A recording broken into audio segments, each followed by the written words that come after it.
18వ లోక్సభ స్పీకర్గా BJP MP Om Birla ఎన్నికయ్యారు. ఆయన ఈ పదవి చేపట్టడం వరుసగా ఇది రెండవసారి కావడం విశేషం. ఇండియా కూటమి అభ్యర్థి కె సురేష్పై ఆయన విజయం సాధించారు. లోక్సభ స్పీకర్ పదవికి ఎన్నిక జరగడం 48 ఏళ్ల తర్వాత ఇదే తొలిసారి కావడం గమనార్హం. లోక్సభ స్పీకర్ పదవికి 1952, 1967, 1976లో 3 సార్లు మాత్రమే ఎన్నికలు జరిగాయి. 1976 తర్వాత ఇదే తొలిసారి.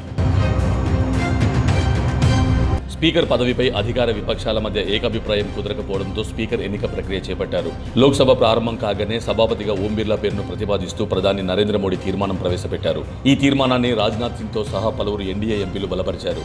అటు ఇండియా కూటమి తరపున కె సురేష్ పేరును శివసేన ఎంపీ అరవింద్ సావంత్ తీర్మానం తీసుకొచ్చారు. దీన్ని పలువురు విపక్ష ఎంపీలు బలపరిచారు.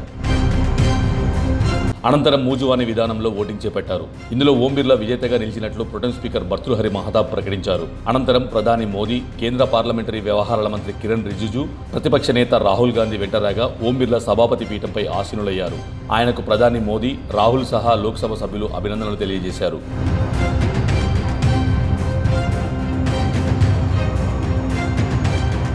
స్పీకర్ పదవిని వరుసగా 2 సార్లు చేపట్టిన 5వ వ్యక్తి ఓం బిర్లా.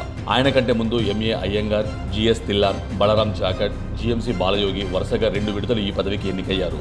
వీరిలో బలరాం జాఖడ్ ఒకరే 10 ఏళ్ల పదవీ కాలాన్ని పూర్తి చేశారు. 61 ఏళ్ల ఓం బిర్లా రాజస్థాన్లోని కోటా నుంచి 3 సార్లు ఎంపీగా గెలిచారు.